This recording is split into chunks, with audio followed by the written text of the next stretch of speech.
Hey guys, it's me, Pamela from memphisfoodtrutter.blogspot.com, and we have yet another episode of Pamela Fear Not. This episode I am excited about, but I am extremely nervous about. Basically, I'm going to attempt to hand pull noodles. So I actually was in Chinatown in Chicago for Thanksgiving one year, and I got to go to a restaurant where you can see them hand pull the noodles, and I have to say it was the best bowl of noodles I've ever had in my life. Then I started looking at videos, and there were all these crazy hand pulling videos.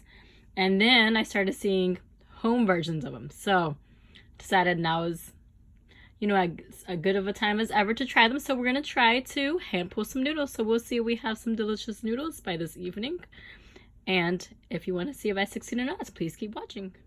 Because the list of ingredients is pretty short and simple, that means that this was a technical recipe, so I decided to bust out my kitchen scale and I measured out 250 grams of all-purpose flour and then 1/4 of a teaspoon of salt. I measured out 125 milliliters of water and I slowly added this.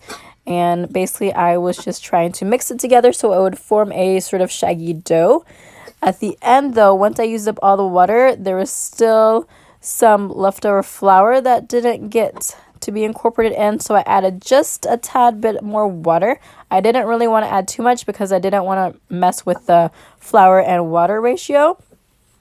So I just added a little bit and I used my hands to form it into a shaggy dough ball.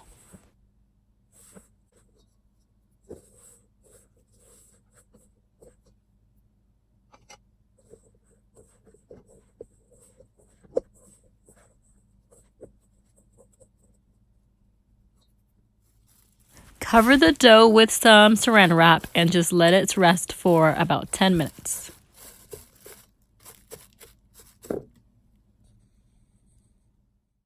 Once it's rested for about 10 minutes, then start kneading it.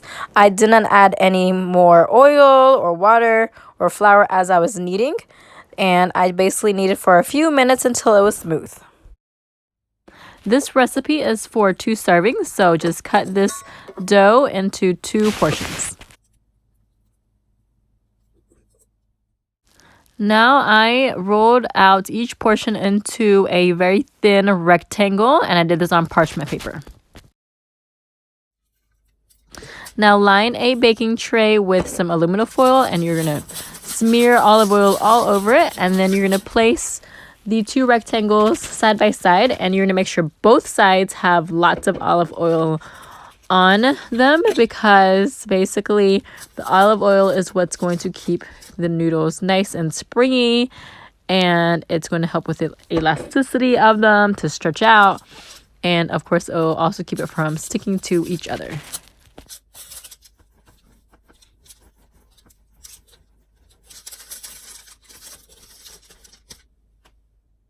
Now cover the tray with saran wrap and let it rest for an hour and a half. This is of course the longest process, but you can just use this time to watch an episode of something like I did. Once your hour and a half is up, then go ahead and put a pot on with water to boil.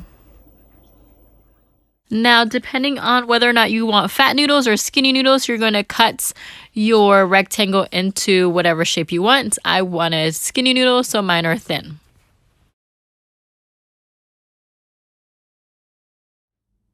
So I took 1 strip of the noodle and I stretched it out, and then I tried to double it over and pull it out again.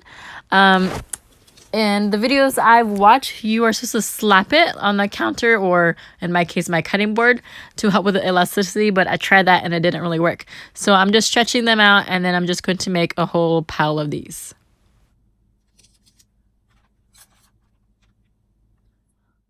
As I was picking up the strips from my tray, they were already really stretchy, just trying to get them over to where I was stretching them out at. So some of them I just already had a double over since they were just so stretched out from me just picking up the strip.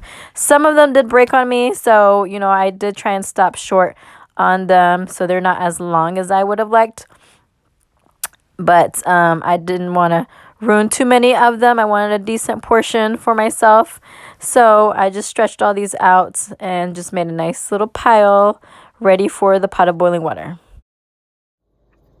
Once one portion of noodles have all been stretched out, then put all of them into the pot of boiling water, and you got to be careful because these cook really quickly. So after a couple of minutes they should float up to the top, and that's when you need to take them out.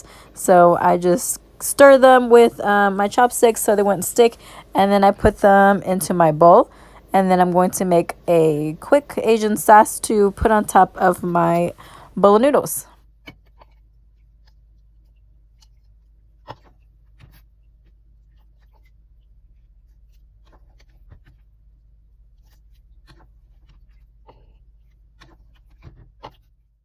The ingredients for my quick Asian brown sauce is on the screen, and I just thickened this at the end with about a tablespoon of cornstarch that was premixed with water.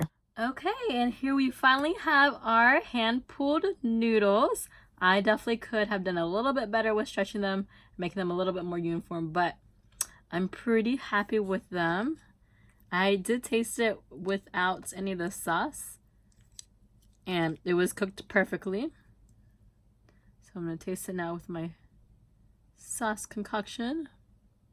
And I just topped it off with some red pepper flakes and green onions.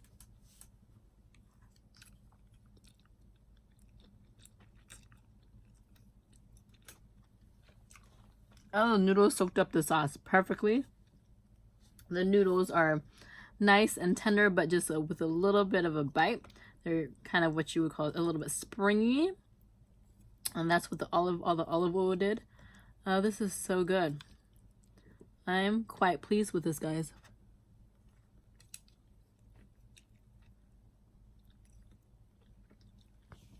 This is definitely a perfect ending to my night. And I'll be eating this while I continue binge watching my old Cantonese show. I hope you guys give this a try. If I can do it, you guys can definitely do it. I'm sure you guys can do it better than I did, but it still tastes good, even though obviously the noodles aren't uniform, but it tastes really, really good. Fresh noodles are definitely the best. And give this a try. The recipe that I used will be in my description box, so check it out and stay safe, guys. See you guys later. Bye.